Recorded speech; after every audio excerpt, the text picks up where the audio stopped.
1976 में गुरुदेव ने हनुमान जी के बारे में कहा था, और संयोग देखिए कि 1976 अगस्त में मेरा जन्म हुआ।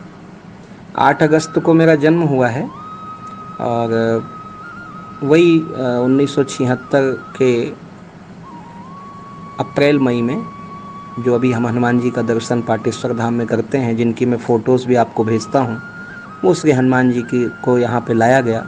अभी प्राण प्रतिष्ठा नहीं हुई थी, लाया गया हनुमान जी को। लेकिन जो हमारे मिश्रा जी थे शेरपार वाले, उनको गुरुदेव ने बुला के जरूर धुनी मैया की स्थापना करवाई थी। धुनी को विधिवत मंत्रोच्चार के द्वारा, जो धुनी उन्होंने लकड़ी इकट्ठा करके जला दी थी, उसी धुनी को, वैसे वो अखंड ही जल रही थी।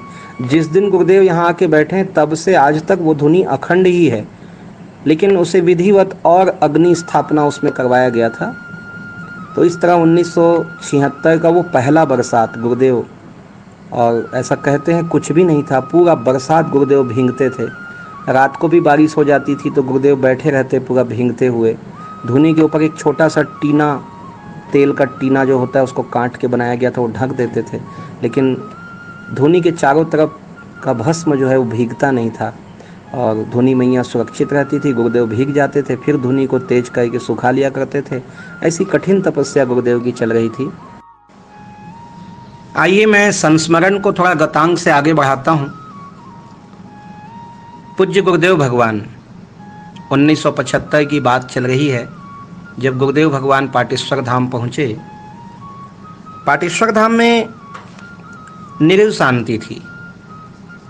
गुरुदेव धीरे धीरे आसपास के गांव में रामायण वगैरह के लिए जाने लगे।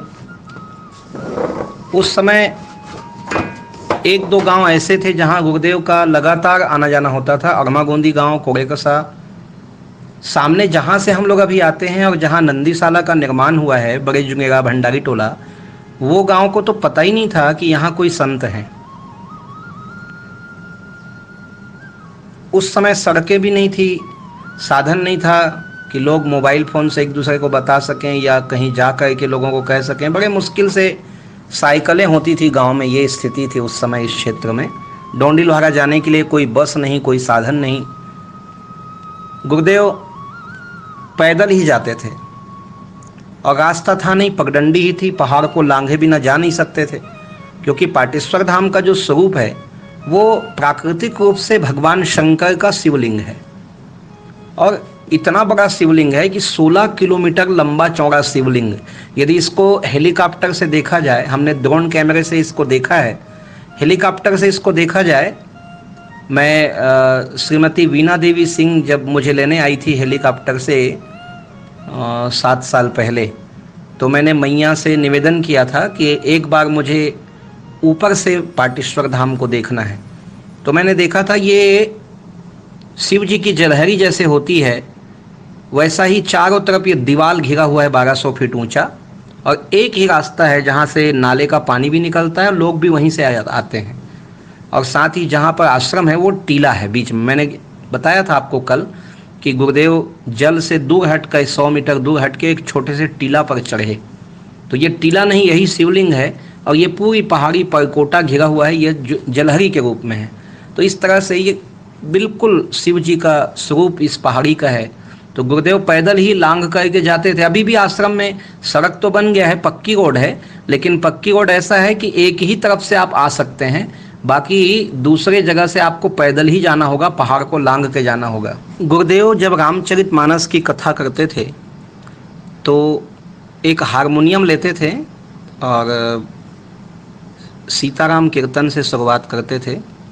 गुरुदेव का वो बड़ा प्रसिद्ध स्वर है सीताराम का, सीताराम सीताराम सीताराम सीताराम सीताराम सीताराम सीताराम सीताराम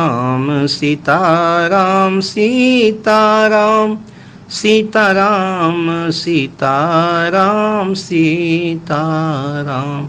तो लोग झूमने लगते थे तालियां बजाकर, और सीताराम बस, दूसरा कोई शब्द गुरुदेव के मुखारबिंद से नहीं। रामचरितमानस की एक चौपाई पर पूरी रात बीत जाती थी। उस जमाने में रामायण ऐसा ही हुआ करता था गांव में भी, जो हमारे पुराने लोग इस ग्रुप में हैं वो जानते हैं कि शाम को 7-8 बजे 9 बजे रामायण शुरू होता था तो रात के 1-2 तो बज ही जाते थे। लेकिन गुरुदेव जब रामचरितमानस की कथा करते तो ये समझ लीजिए कि उस दिन एकादशी हो जाती थी। यहाँ तक बच्चों के छठी में भी लोग बुलाने लग गए गुरुदेव को। गुरुदेव जाते थे, पूरी रात बैठकर रामचरितमानस की टीका, प्रसंग, भक्ति, आंखों में आंसू बहते रहता था गुरुदेव के, और लोग गुरुदेव को सुन के, गुरुदेव को देख के ही मस्त हो जाया करते थे, सुध बुध भुला लेते थे। ये कोल भील वनवासी, मांसाहारी शराब पीने वाले, शराब बना के पीने वाले और मांसाहार करने वाले, जानवरों का शिकार करने वाले लोग शाकाहारी बनने लगे, तुलसी की माला गले में धारण करने लगे, सीताराम सीताराम बोलने लगे, आपस में पति पत्नी भी आपस में एक दूसरे, कैसे सीताराम, ऐसे सीताराम, इस तरह का एक अद्भुत माहौल 6 महीने गुरुदेव को होने लग गया। धीरे धीरे ठंडी का मौसम चला गया और बढ़िया फाल्गुन चैत्र का मौसम आ गया था। तो रामलाल साहू जी को आप पहचान रहे हैं, मैं 2-3 दिन से नाम उनका ले रहा हूँ। तो रामलाल साहू जी ने एक दिन ऐसे ही धुनी के पास बैठ के गुरुदेव से पूछा, क्योंकि गुरुदेव इस बीच में एक यात्रा करके आ गए थे, संभवतः अमरनाथ की यात्रा में गए थे, और नहीं तो अमरनाथ जी तो सावन में होता है, कोई दूसरी यात्रा में गए होंगे, तीर्थ यात्रा करके गुरुदेव आ गए थे, लगभग 15-20 दिन बाहर थे। तो उस समय कुछ भक्त थे जो धुनी की सेवा देख रहे थे। धुनी ही थी तो और कुछ तो था नहीं धुनी के अलावा, तो धुनी में लकड़ी वगैरह डाल देना और धुनी के चारों तरफ गोबर से लिप देना। ये 1-2 लोग आ जाया करते थे सुबह या शाम को, और गुरुदेव आ गए थे। 15 दिन गुरुदेव जब बाहर रहे और वापस आए तो रामलाल साहू जी ने गुरुदेव से कहा कि संत जी, यदि आप यहाँ निश्चित रहेंगे, जाएंगे नहीं, तो एक हनुमान जी का मंदिर हम यहाँ पे बनवा देते हैं। या फिर ऐसा रामलाल जी ने पूछा कि आप यहाँ रहेंगे निश्चित? तो गुरुदेव ने कहा हाँ ये ऐसी बात है। गुरुदेव ने कहा कि नहीं, मैं रहूँगा, लेकिन यदि आप लोग चाहते हो मैं यहाँ रहूँ तो मैं भी चाहता हूँ कि एक हनुमान जी की स्थापना यहाँ कर दो। तो रामलाल जी ने संकल्प ले लिया कि मैं हनुमान जी की स्थापना करूँगा। ये 1976 की बात चल रही है।